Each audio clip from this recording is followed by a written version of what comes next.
Well, Governor Andy Beshear, appreciate your time as always, especially during this busy holiday season. Yeah, Merry Christmas, Happy Holidays to everyone.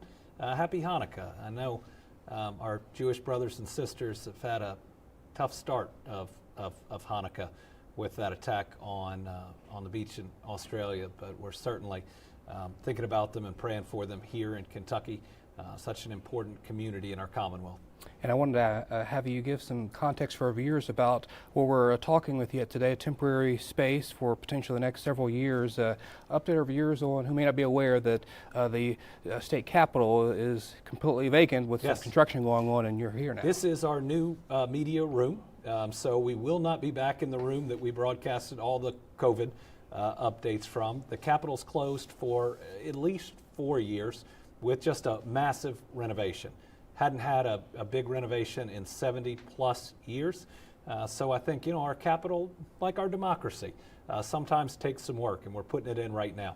And has it been an easy transition for you and your staff and other people to navigate how to get here and things like that? Yeah, I miss the Capitol, but having a new space, you can make it what you need. We could see the limitations that we had over at the Capitol. There's a lot more room here for journalists or audience, and so we've been able to do some more things. My biggest concern is the public. The public, especially during a legislative session, should have access. This is their government.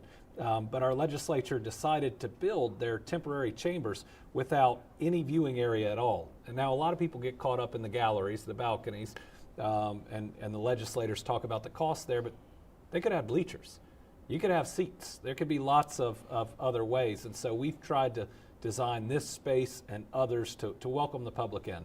And let's talk about 2025. How would you define this year for your administration? I know you could probably talk for many minutes and many hours about that, but briefly, how would you kind of sum up this year? I'd say we've been resilient and successful. We've been resilient going through 3 more federally declared weather disasters and 1 additional one that wasn't declared but should have been. We've been through the UPS plane crash and the 14 individuals we lost in that. We've been through the federal headwinds that are really impacting the national economy with tariffs that are making everything cost more, and the big ugly bill that's starting to have an impact on EVs and certainly on rural health care yet. I think when we close the books here soon, we'll have had the 2nd best year in Kentucky's history in terms of private sector investment. And so while most states are sliding into a recession, we're actually still expanding. And so that's really exciting for Kentucky, right? We are doing more and doing better than so many other states, and that's a credit to everyone. I was going to actually ask you about that. How would you describe Kentucky's economic health heading into this new year? Well, we know we've had at least $10 billion of new private sector investment. I think we're going to create somewhere close to 10,000 new jobs. We've now had the 1st, 2nd, and 3rd best years for economic development in our history since I've been governor. A record $43 billion in new private sector investment. I think 66,000 new jobs. So it's really exciting. Yes, we face challenges. Tariff policy is pausing some projects around the country because it could float the cost of a project up 30%. We're seeing foreign direct investment back off because we have a president that insults countries that would be investing, take Europe or Canada. And so we face all those challenges, yet Kentucky is still pushing through. If I have some disappointment, it's that we could be doing that much more. We're booming, but just think about the extra that we could leave for our kids and our grandkids. I do want to ask you about the big news about the Blue Oval the battery park there, the battery plant. I know when it was first happening, you described it as the single largest investment in Kentucky's history. But now there's layoffs that have been discussed and mentioned. What's your reaction to what's going on there? It'll still be the single largest investment in our history because Ford's going to spend another $2 billion to retool the plant from an EV battery plant to a storage battery plant. And what it's going to mean is temporary layoffs. That's 1,600 Kentuckians that come February won't be getting that paycheck. But now Ford is going to hire at least 2,100 people to that plant. The question is when. So we'll end up with more jobs than we had right now. There'll be 4 jobs, which means I think they'll be more stable. But for those 1,600 families, my job is to get every single possible job offer in front of them.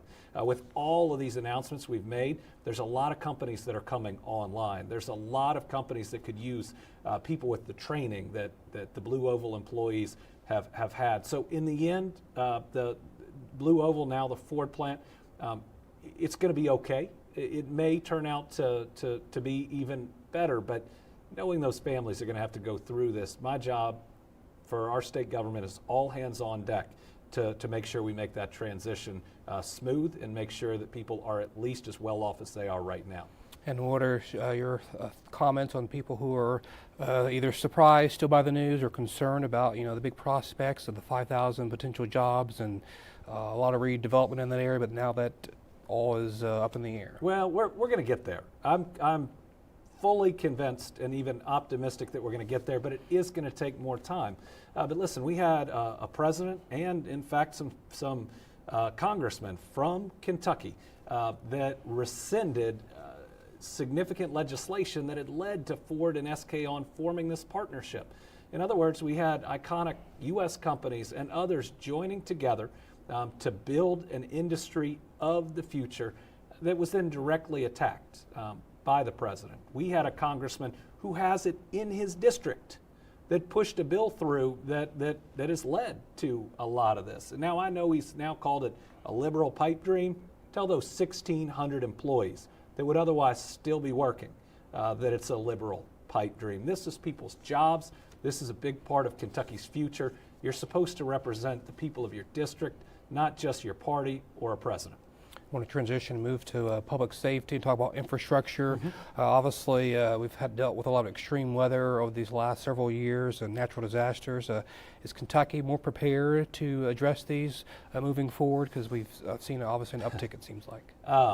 Sadly, we are the best prepared state in the country to deal with natural disasters, and that's because of how much practice we've had. We just had severe weather that we've been through so much. We knew, yes, it's about to get really cold, but we're not going to get precipitation on top of it, because if you remember what we call the ice sandwich from January, we had inches of snow, inches of ice, inches of snow, and then it plunged so cold that you couldn't get it cleaned up and people were at risk. And so now we've been through just about everything that you can imagine, and our people are well trained from the state to our local emergency managers, certainly where you all are in Louisville, some of the best, but all over the state. We're to the point now where before the flood hits, we have boat teams that are all over the area that we believe or forecast tells us is going to get hit, and they're in the water immediately. We're able to pre-deploy our National Guard. We're able to open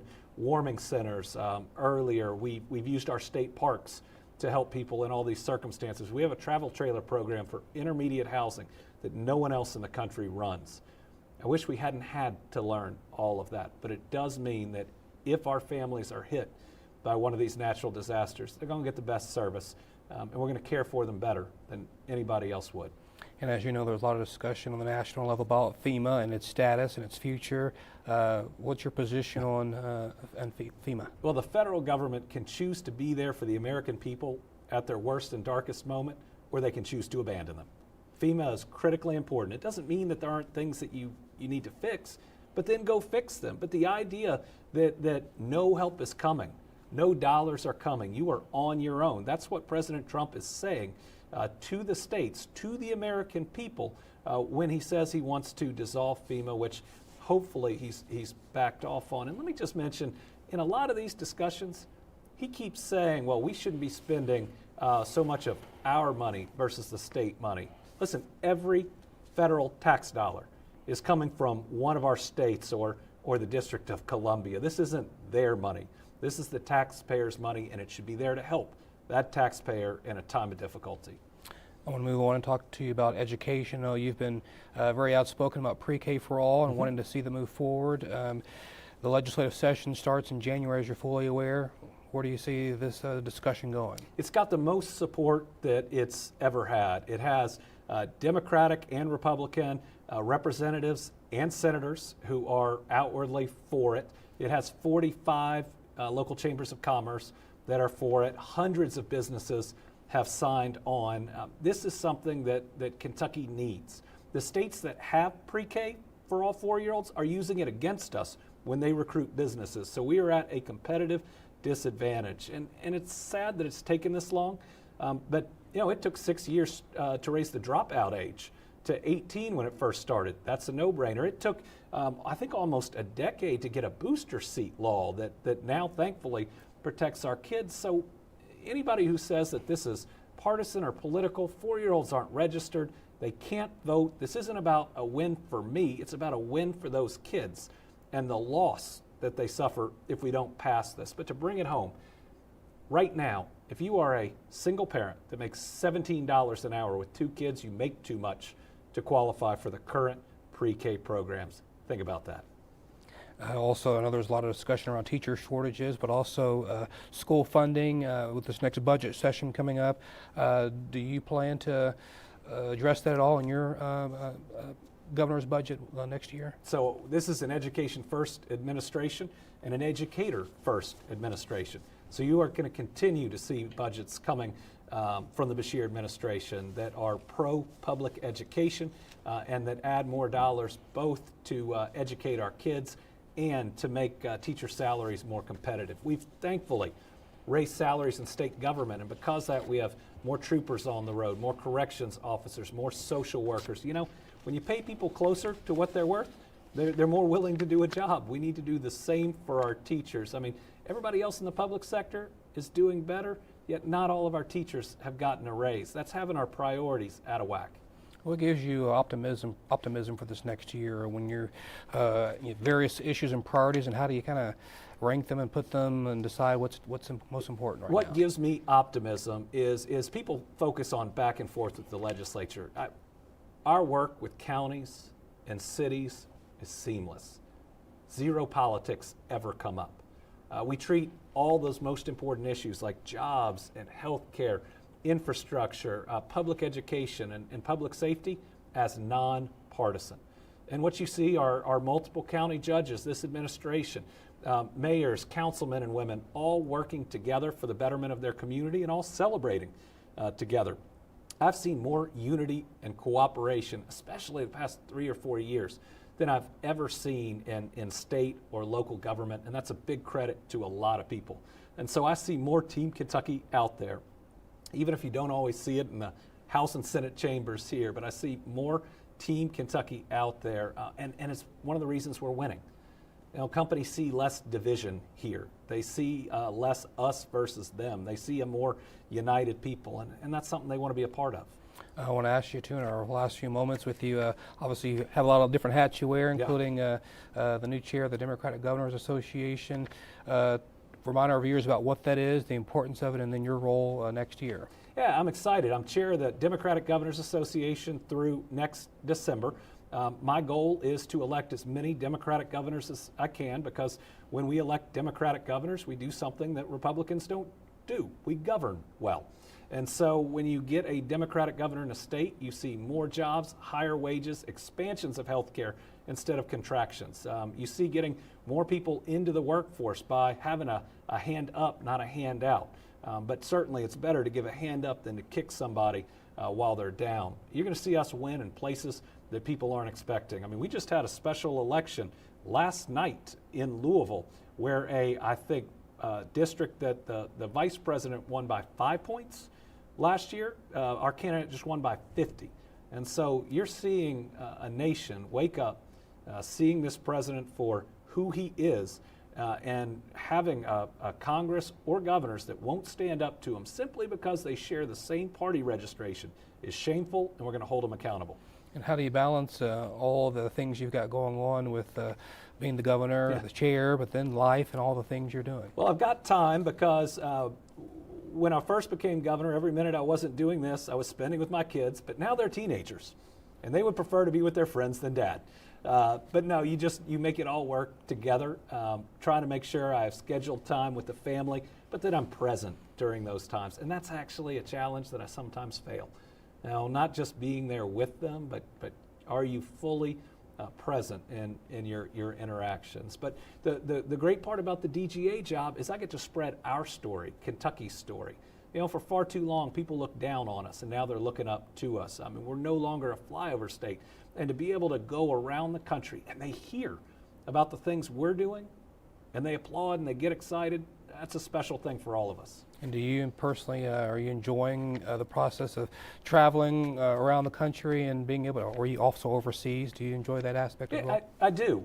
Overseas, telling your story is exciting, though the jet lag is tough because most of the places we're going, you're going to have some significant. But I think about the moment on this last trip where we're in Ireland and Tate, a company there that is going to build racks for data centers, says, yes, we'll go to Glasgow. 400 jobs that we're able to announce right then. You hear from everybody back in Kentucky about how excited they are, but just knowing that you are delivering is something special. The political travel I make sure is tight so that I'm back a lot, but getting to hear about more issues, more regional concerns around the country, I think just makes me better at what I do. And then very last question, we touched on at the very beginning, but for this holiday season, for those Kentuckians watching, but also even beyond, what message do you have as we go and look ahead to the new year? It may feel like a tough world, but Christmas and Hanukkah are about light in the darkness. I think about Christmas in the time of Herod, how difficult the world was, how so many different people were persecuted, how hard life was. Yet that's the moment that God sent us hope and a better future. And so I hope everybody out there can take a little time, hug on their family, spend time with the people they love, and get reinvigorated and ready to get back in the fray in this next year. We got a lot of challenges in front of us, but this is a special place, a special state, and a special country. It's all worth fighting for, and you know what? We'll get past where we are right now. Well, Governor Randy Beshear, appreciate your time as always. Thank you very much. Absolutely. Thank you for watching our YouTube channel. Let Spectrum News be your resource for balanced, in-depth political coverage, and click the subscribe button right here. You can also download our app or watch us on TV to learn more about the candidates, where they stand on the issues, and more. We'll see you then.